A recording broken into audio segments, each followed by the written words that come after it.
Bonjour, base Fekodi International. Bonjour, mais une fois de plus, Tokutani. Les sous une émission Nabisoto de Masolo, Italie, actualité sportive en Boka Nabiso. Merci. Je suis très heureux. Il y a qu'on retrouver Mino. Aujourd'hui, nous sommes mercredi, ici à Kinshasa, capitale de la République démocratique du Congo, notre cher et beau pays. Projection, il y a Masolo, nous surtout Ezali, tout ça focus. Match le 31 mars, na Guadalajara. Nous sommes au Mexique, mais ça se passe comment? Le plus important, ce qui est le plus important à Marmounion, surtout, Ezali, la liste. Vous savez très bien que la liste, pour venir à l'équipe nationale, il faut être performant à niveau, il y a club. Alors, quels sont les joueurs congolais qui sont performants à niveau de club? Pour Bazala, la liste. C'est pas important, il y a Robert Ramasolo, il y a des nouveaux venus, les nouveaux venus, parce que l'équipe nationale est bandit les lotés. Il y aura des nouveaux venus, mais l'actualité, Zali, liste haute aux rosés là. Banani, il faut bazala la liste. Critères, il y a gozala na liste, les ali critères, nini. Même lui-même, l'entraîneur des sabres, il est conscient qu'il y a un bloc naïe au Asali dans plus de 2 ans, 3 ans. Ils ont un joueur Oyo, comme Kolakisamo, faille, limite na bango. Vu l'enjeu, il y a un match Oyo Tobeta, on ne peut pas continuer na bangote parce que baza vraiment des sous un niveau Oyo bazala l'équipe nationalité. Alors, critères de recrutement, est-ce que pour nous les Congolais, on doit coacher rubrique qui a niveau de championnat, les critères de recrutement, parce que c'est la nation sous niveau de championnat et jouer à papier. Et ça, le championnat, l'équipe sous division de joueurs. Et quand tu rappelles, l'équipe sous met dans la deuxième division, au Goyate. Si met dans la deuxième division, il y a noté. Alors maintenant, pas d'abisso. Problème toujours est opposé, il y a un mais je voulais d'abord couper Sabino statistiques à joueurs en Europe qui sont les meilleurs passeurs et qui sont les meilleurs buteurs. Parce que match de Robert Tana, il faut que tu habilles. Papa, et là match au Kendo la prolongation de tir au bité. Ils allaient match au Tchababi. Alors pendant que Tchababi, on doit travailler tous en biter, tous en cohésion, tout le monde avec égoïsme là. Parce que l'équipe nationale n'a pas peut caractériser l'égoïsme. Bataka bakata na ba paste. Mututo vole la rocharabi. To banana nous pour faire plaisir à maman Maï Sungu, na pession botesika Ozali na Paris. Maman Nicole Kesuka ya Jo Veifaso, vraiment merci n'appelle nous lelo. Et c'est là qui toko vraiment moi kala depuis ya kinto solo l'autre solo le maman Nicole. Plaisir qui toko to bosente maman Nuskambaka, maman Christina Ndiba. Tu peux également Mbote, tu peux suivre maman Nanuchi Kouna, maman Esther Ngalula, maman Chantal na Canada, maman Bigente, mami na niveau de Belgique. On commence avec le meilleur passeur congolais na niveau Europe. Parce que le septième équipe nationale Nabiso est composé na joueurs évoluant en Europe. On se dit quand même la vérité. À l'exception des fistons Kala Maël. On a Sipenga qui a 5 passes décisives. Avec la deuxième division en Espagne, tout ça a dit merci Ndonga la 5 passes décisives. Jérémy Ngakia, 4 passes décisives. Nathanaël Mboukou, 4 passes décisives. Afimiko Pouloulou, 3 passes décisives. Noah Makanza, 3 passes décisives. Wan Bissaka, 2 passes décisives. Bakambu, 2 passes décisives. Jackson Mouleka, 2 passes décisives. Marc Bola, j'avais dit l'autre fois, dossier des FIFA. Peut-être le loto al prelobi bon ça la valider tu vas actualiser page Yassika plateforme numérique Yassika il y a FIFA tout comme on a yé côté kuna bomoni ba joueur na biso au côté kuna qui sont des passeurs décisifs bomoni ba mon soit au côté ba biter tout ça Afimi ko Pouloulou azana 15 bi Afimi ko Pouloulou beta na Pologne azana 15 bi Kakuta azana 8 bi Mayele 8 bi. Mais Maël, ça fait, je pense, 3 matchs à subiter. Maël, 8 bi, Sipenga, 5 bi.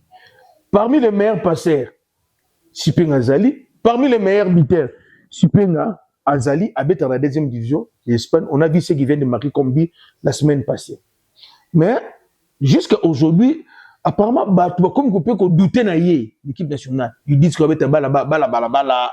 Balabana Mickey, bon, on ne sait pas. L'autre disent que notre défensivement il n'est pas bon parce qu'aujourd'hui ceux qui jouent défensivement aux bonté. Comme mon problème, hein. Au moins cause de la Messi.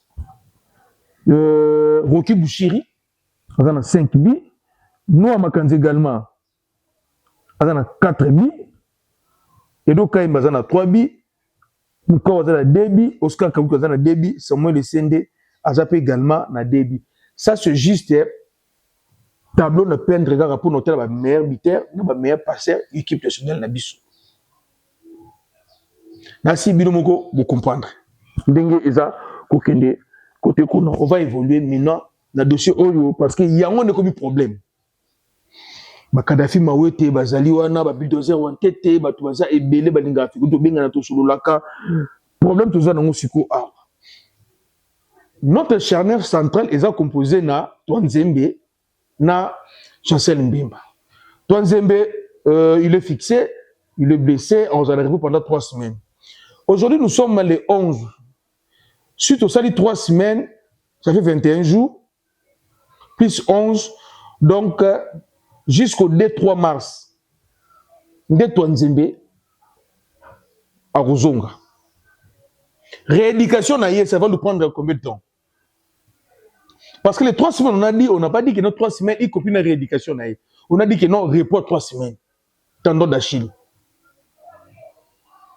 Si ça veut dire que non, traitement, et ça, les 3 semaines, 1 semaine de rééducation, déjà, je pense, c'est le 8 et le 9 mars.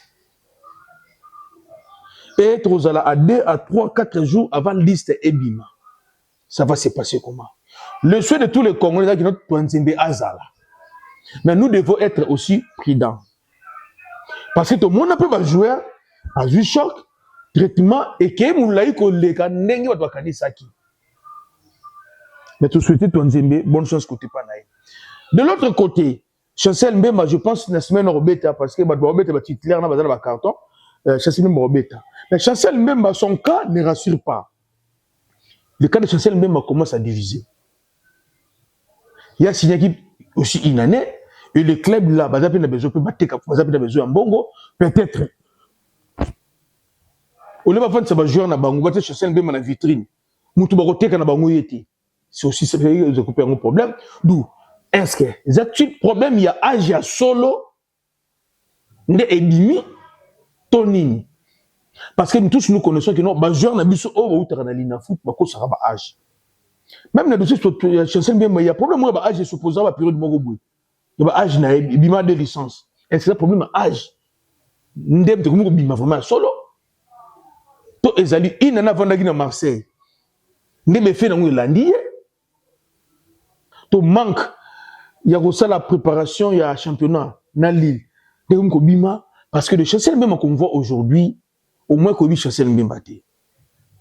Moutabi Chancel Mbemba to moutabe ta balé soit la Chancel Mbemba auto bi Chancel Mbemba na auto zo mona la loyo et Simbate.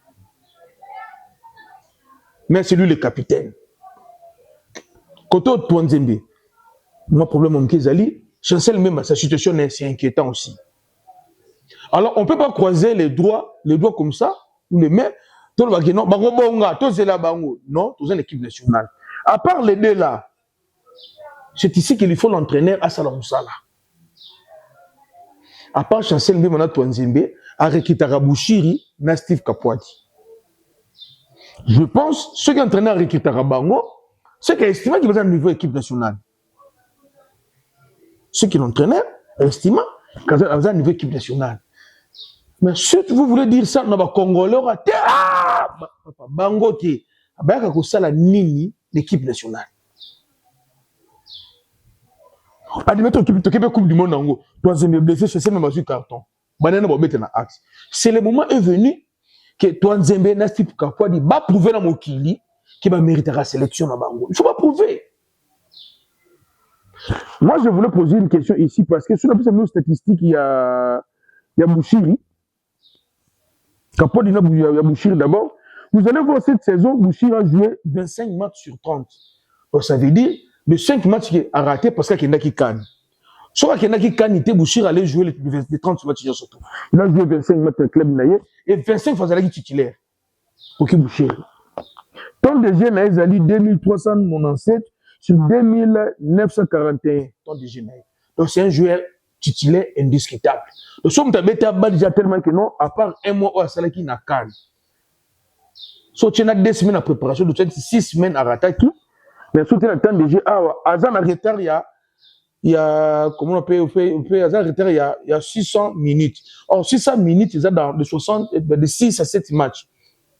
Vous devez comprendre que non, Azan est titulaire. Un défenseur qui a marqué 2 buts, qui a donné 2 passes décisives. Rocky Bouchir, dans le championnat Pologne. Mais en équipe nationale, on dit que non, il était. Azan assurance cité. De l'autre côté, au point Kapwa dit, ce qui est le championnat Pologne était, mais la conférence League. Nous tous, tout le monde est bêti de la conférence League. Tout le monde. Dans le moment où le 2 défenseurs axe tout ça, physiquement, basé au point, ils allaient Bouchiri, n'a Kapwa dit. L'homme pris devant le mail de l'OM. Vous ne voyez pas le moment où est venu que l'entraîneur a déjà reçu la musique. À préparer na bango. Parce qu'au moment opportun, au cas où il n'y a pas d'amélioration dans le niveau, il y a Chancel Mbemba, il y a Twanzembe, tu vas recourir pas na bango na axe na bango bali. Maintenant, si on ne fait pas confiance, est-ce qu'on ne fait pas confiance par rapport au championnat bazo bêta? Tout par rapport, il y a Nini. Ils ont fait des preuves dans la conférence League. Tout le monde a bango babeta rakito. D'ailleurs, dans la conférence League, ce sont les joueurs les plus capés. Ce sont les talents, les attaquants les plus talentueux qui sont au Mexique. Mais pourquoi l'équipe nationale, les gens ne veulent même pas Koyoka Kino, Kapwadi, Tomushiri? Pour quelle raison?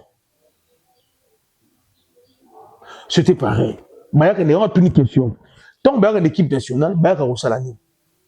Il y a un côté discipline, il y a un lié. Tout le monde peut bêta. Moi, je propose à coach François Bango, à Tchabango en concurrence. Chancel Mbemba, Kapwadi, Twanzembe, Bakine en concurrence. D'ailleurs, avant qu'il y ait des cannes, il y a des temps. Équipe, il y a des réservistes, il y a gagné l'équipe titulaire. Kapwadi babetara na Twanzimbe babetara na axe. Chancel abetara na non Kapwadi abetara na Bouchiri. Chancel abetara na Twanzimbe ba polaka. Mbemba ba polaka. Il faut entraîner à Tchabango concurrence. Ceux qui toujours continuer comme ça la confiance kaka dans les 11 de départ na biso, vous devez savoir ça sert à rien tout surtout qu'il y a une coupe du monde. Ça sert à rien tout qu'il devait être Gola Djara. Parce que dans le match Wana, il y aura des systèmes de jeu autres au Bandana Yango. Ou quelqu'un va modifier le système de jeu. Quand on a un match Wana, va replacer le joueur quand on a un match Wana. Si ça veut que non, il faut qu'on replace le joueur, qu'on change cette animation système de jeu. Et que quand Mbemba, Twanzembe va répondre, il faut qu'on change le joueur. Il faut qu'on change le joueur. Parce que Kapwadi na Bouchiri, tout ça, Congolais dans la confiance na bango te. So to komema bango kuna poani, Bouchiri mieux pour nous, to kata bango. To le bisoso. Oh, ceux qui vont aux analystes, c'est parce que moi je sais que aux analystes, nous devons être consistants. Le vrai problème, ils allaient parce que biso va Congolais, moi biso va Congolais. Des fois, tout le monde a valeur équipe nationale na biso te. Il faut toujours un niveau de comme l'IPT. Parce que comment jouer à 25 matchs, 5 vies, des passes décisives. Dans le club, à la conférence League. Mais l'équipe nationale, besoin de plus de confiance.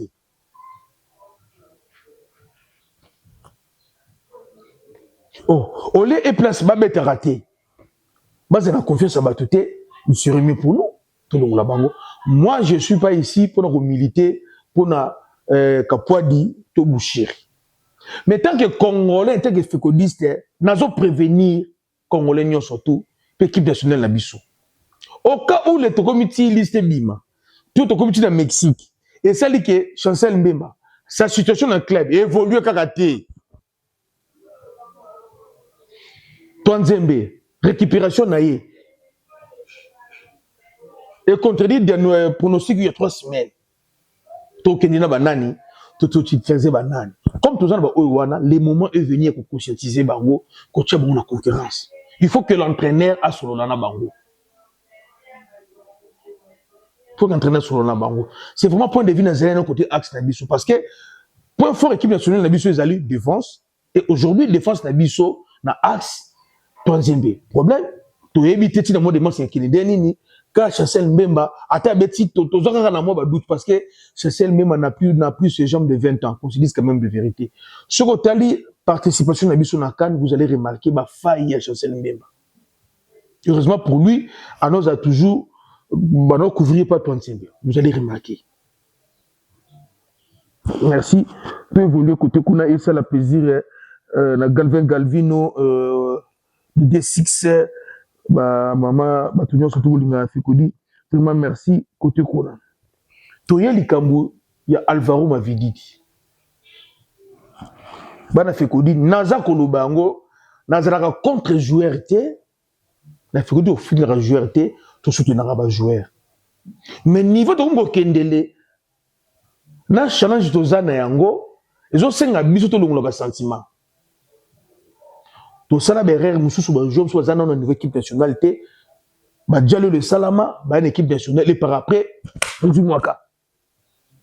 cette fois-ci, par rapport à critères, nous, on a besoin d'un renfort. On n'a pas besoin d'étouffer l'équipe nationale à Bissou. Nous tous, nous voulons voir Mavididi Aya. Mais Mavididi, son club, Leicester, et son statistique, ils ont placé était parmi les renforts. Ma vie de autre nous gros la renfort il y a 3 ans passés. Na ma vie de aller lo ba mutu côté. Nous on a besoin de renfort. On n'a pas besoin de combo. On a besoin de renfort. La situation à club ma vie dit. Na yemo joueur. Lelo a cocu cause la renforter l'équipe nationale. Au moins quand match de prière. Mavididi, temps de jeu naïe 1947 sur 3247. Temps de jeu, il y a Mavididi. 1947 sur 3247. Allez-y comprendre. Il a marqué 3 buts, 3 passes décisifs. Il a joué 38 matchs sur 34 matchs. Leicester, ils ont eu premier non relégable. La championship d'Angleterre. Donc, ceux qui m'ont poli, week-end, va continuer dans la zone rouge.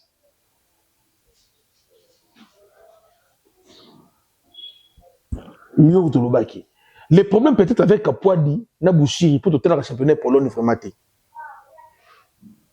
Maintenant, le problème avec Mavididi, club Inaye, ils ont premier non relégable. Nous avons dit qu'il y a un quart de première minute. Si on a gagné, donc, Baza n'a porte sur la 3e division Angleterre.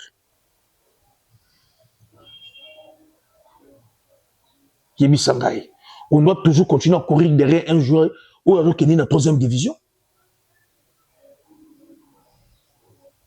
Je ne remets pas en cause ma qualité à Mavididi. Mais le critère pour l'équipe nationale. Donc aujourd'hui, Mavididi, c'est un joueur moyen.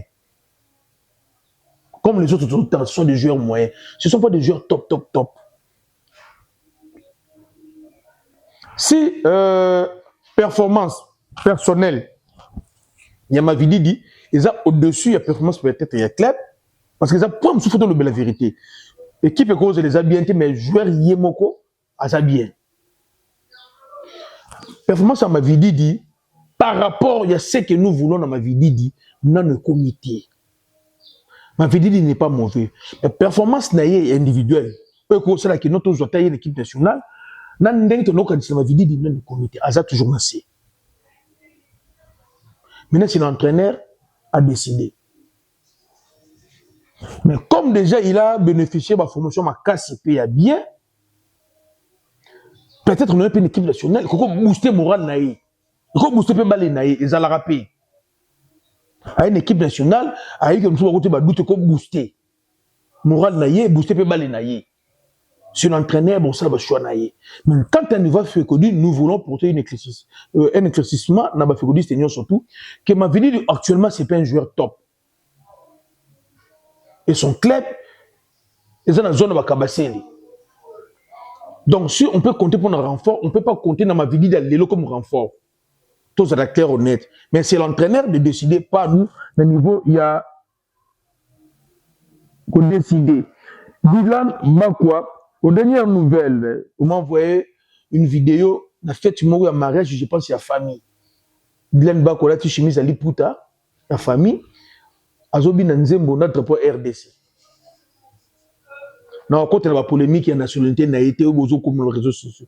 C'est que moi, j'ai vu, Azobi Nanzembo, il y a RJ, il faut RJ, Nzembo, il y a Congolais, mais Dylan Makwa, tu chemise à Liputa, Azo gang, Azo soutient notre pour RDC. C'est que moi, j'ai vu la vidéo na Yangwana. Alors, polémique, il y a Dylan Bakwa, Ngana Ebisibino Ongana Yebi, Yangwana. Et aux dernières nouvelles, il y a polémique pour Dylan Bakwa. Théo Bongonda, Théo Messi, aux dernières nouvelles, il ne va pas quitter son équipe. On tire l'équipe, maintenant, le spectacle de Moscou. Bonne chance, ça y est. On a Arthur Maswaku. En fait, je ne sais pas, assez métamorphosé. Peut-être environnement. Peut-être environnement. Arthur Maswaku, au Azana Sunderland, Arthur Maswaku, tout le monde à Lens. Vraiment, des personnes différentes. Même l'entraînement. Je ne sais pas.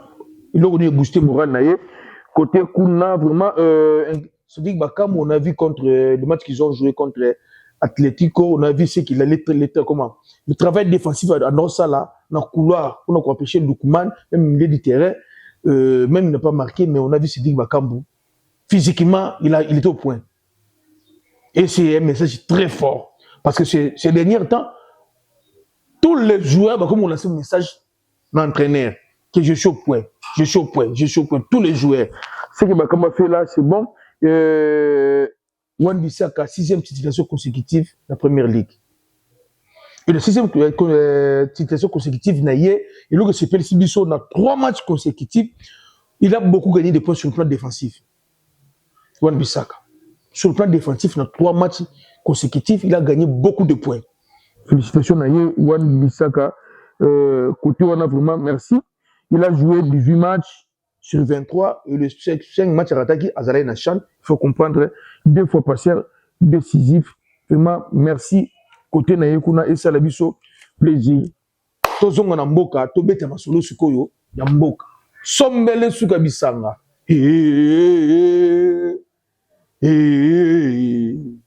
Tozonga na mboka, tout est-ce qu'on masolo mboka. Nazotuna, bana mboka. Tozonga problème ni na mboka o. C'est-à-dire 30 joueurs qui quittent. Atat bilanga loso, il y a des Chinois. Dans d'autres pays, Congo na kala, ils allaient à Bogoté. Donc, c'est-à-dire que Congo commence à me bêti, il faut un linda.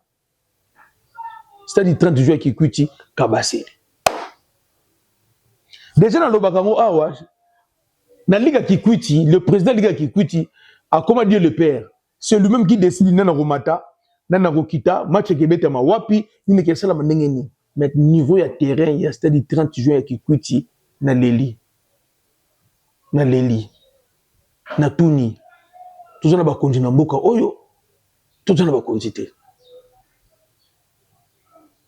soki na kikuti za bongo kuza kikuti ana sima ko ya Kinshasa soki na ba province mususu est-ce que boyi pourquoi banyé menyo beta pa na société c'est Joseph Kabila ils allaient homologuer banyé menyo beta match coupe d'Afrique pe kuna surtout to yebi.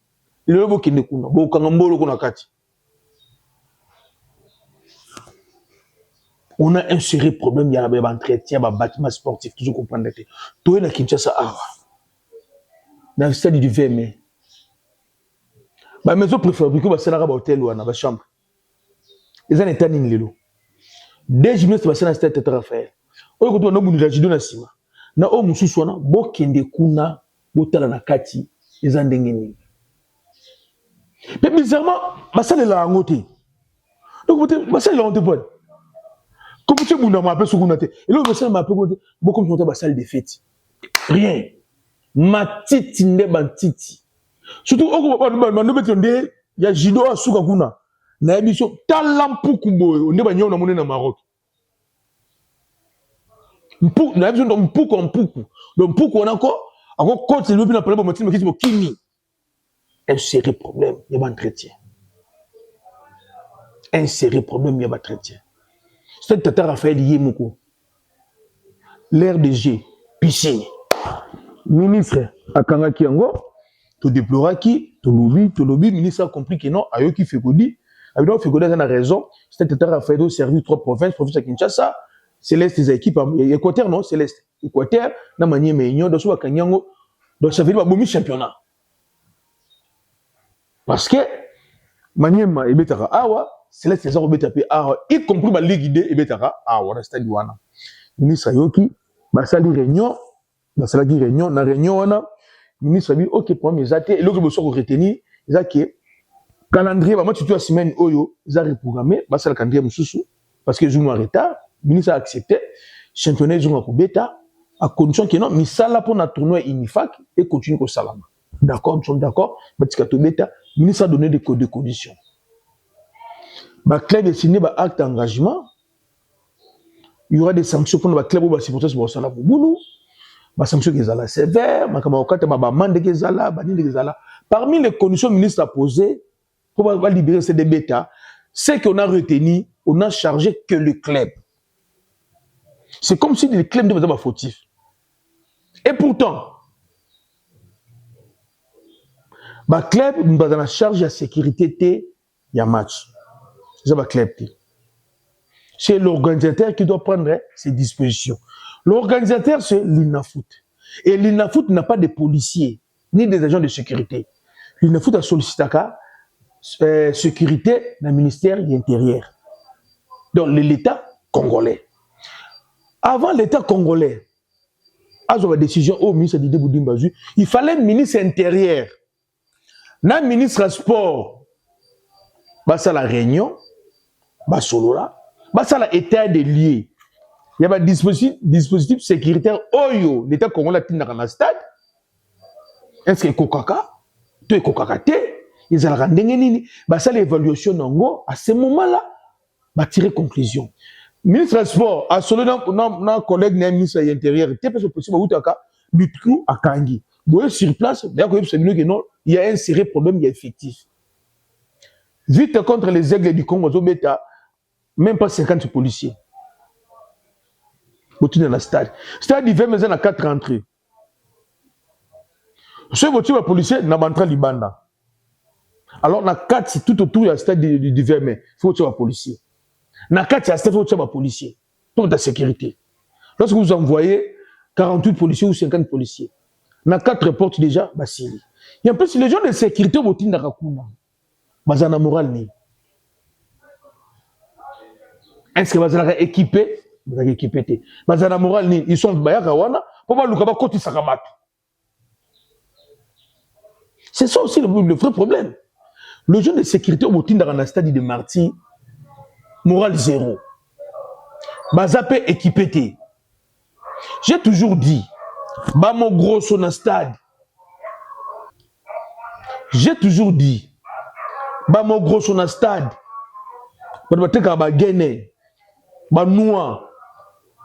Ce sont des policiers qui vont faire laisser.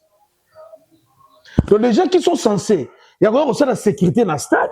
Bango moko baza na trouble ya koteka biloko eko tombe ko melango gazoué mati, ba tia trouble dans le stade. Au lieu l'État a besoin de charge oyaye par responsabilité naie, l'État congolais ou azo kima, azo condamner ka club.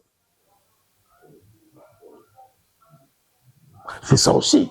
Mais nous devons reconnaître une chose, on a fait qu'on dit tant que Simba Kati to loge Simba Kati. Cette saison, on a remarqué niveau. Il y a l'arbitrage et mati. Par rapport à 2-3 ans passés, niveau arbitrage, saison Oyo et Mati. Vous allez remarquer que nos matchs va trouver la arbitre va bimer ses athées. Ma match tout va zolo ba so jeu vidéo tali au moins que non arbitre zani na raison. Yango mona beno s'attaquer à Jean-Jacques Ndala molimo lina foot ba mion tinakani. Niveau arbitrage des aromata, niveau même yaba. Niveau sur le plan technique. Mais bisibino na foot niveau ko imati. Et comme niveau pour toute raison ba bisco tumbala tena ba gumte. Mais niveau cette année, c'est à combattre. Donc ça prouve que même entraîneur wana ma formation au bazar aux joie et pour tout ba fruit nango. Nous devons être même clairs. Tant que Simba kati to que Simba kiti. Tant que comme Simba, tous appelés honnête. Et comme comment combattre. Mais problème est encore. Ceux qui jouent à Betty bien 3-4 mois à Mimil Banamboka. Et ça va être compliqué pour nous maintenir, pour faire avancer progression à niveau tout comme une équipe dans l'Inafoot. Et que exactement passé parce que championnat aussi la tête ba jouer aujourd'hui bima la tout moment. Là maintenant je retourne dans niveau il y a Fekofa. Il faut que Fekofa azalapé papa vraiment. Parce que j'ai aussi posé la question à Fekofa, d'autres joueurs bima na mboka. Fekofa tu as évité que joueur bima na mboka. Et je me pose une question. Un joueur Robert déjà na vite na ba imana ba mazemi ba lupopo ba renaissance ba nini. Vous êtes bien donné dans Boga Nabiso. Tant que vous avez un document. Na tiki mi balé na Maroc qui kunad. Chef de zone était mabaki. Qui le long de basa basa la grave entraînement. So tant que ba document. Nan na salle la rabango ba document. Pour le jour ba bimaka. Na ba période où la période de robimati. Faut se faire la part des choses. Toujours c'est dans l'état congolais. C'est pas important que changer ma club. Batu basala retrouve dans un stade douane. Ce sont des gens au Bayébani. Et la plupart, ce sont dans un groupe d'animation, dans un groupe de supporters. Parce que chaque équipe a des supporters au Bayébani. Les gens battu au Bayébani. On va retrouver dans un stade. Pourquoi l'État de la bonne solution? Match à Imana contre les Aigles. Jeune Oyo a quelqu'un dérangé, garder les Aigles. Jeune Wana. Tout le monde a dit Jeune Wana. Tout le monde a dit Jeune Wana. Mais Mokangi était pourquoi? Donc, les gens Oyo, tout ça qu'on doit déplorer. C'est qu'il faut qu'on déplore à Maka Césali. Là, vraiment, on a dit que ça la passe. Bana fait quoi dire? Au mois d'avril, d'après les informations à ma possession, l'élection est ça la matinée. Tout ça déplorer en côté, c'est parce que il y a un groupe Moko Boye, va préparer coup. Bon, coup va préparer, comme les électeurs vont voter Bango, les électeurs vont président de la Ligue battante jusqu'à aujourd'hui, baza fidèle de fidèle, il y a Constant Mari. Baza fidèle de fidèle, il y a Constant Mari. Donc les candidats hors dans la liste, il y a Constant Mari, ceux qui ont l'élection, Lélo, il y a Moutorobima, candidat. Dans le Bayango, il y a parce qu'ils vont voter. Mais la CAF ne veut plus voir la tête au mari, ni à clan de mari. Toujours courir dans le danger. Toujours c'est qu'on a vu dans le mari. Aux gens qui continuent à attendre. Comment tu sais que nous, on m'a fait qu'on fait vraiment? Pendant moi, d'avril, l'élection est ça la manangote. Et qui est plongé dans la crise. Quand nous l'élection est ça la matin, ça va nous plonger dans la crise. Batomité, ma bé, on a bolunga saboter. Participation sur la Coupe du Monde. En parlant de la Coupe du Monde aussi, tu mets des solo. Nalina na Moussa ministre parce que je ne veux pas que non likambwe koma ton rolobo na loba mabeka ministre. Excellence Didier Boudimbu. Batuna yo tineki ba zoba komba batuna Canada. Na yebi tu peux c'est bon critère ni. Parce que aux dernières nouvelles des autres bandits. Batu ba ba kenaki ba bengi ambassade. Ambassade ba bi yem to gérer makambwana te. Bakenina na ba communauté. Ba ke côté communauté, ba tout pas communauté, ba lobi ba yebi makambwango te. Mais ba comme c'est pesamaki. Ba su ba komango wapi na machine nini na ndenge nini. Mais malgré cela, ba Congolais ba lembi pété ba bi ki non ba okende Mexique. Bazo senga na l'état congolais kaka ba biya ko na stade. D'ailleurs tout senga na ba diaspora na biso merci.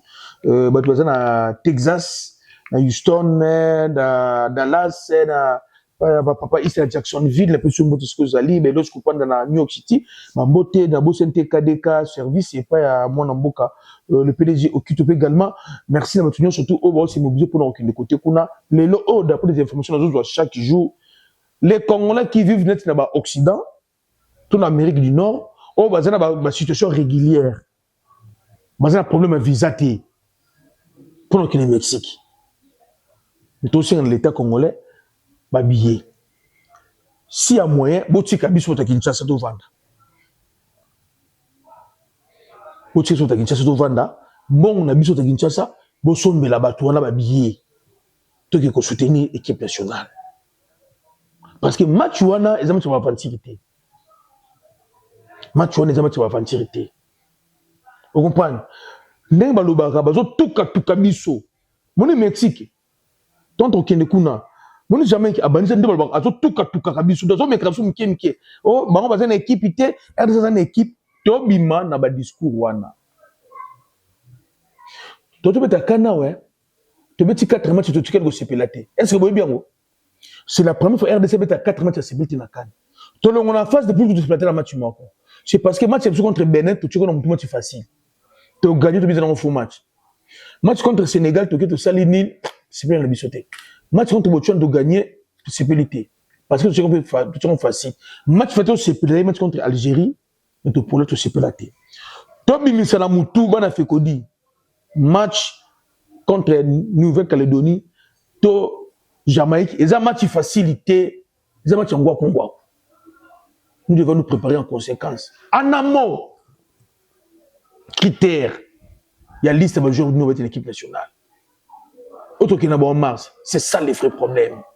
Quand tu descends, on a le sentiment. Mingo, le visage n'a su qu'il y en a les lots. Merci, bye.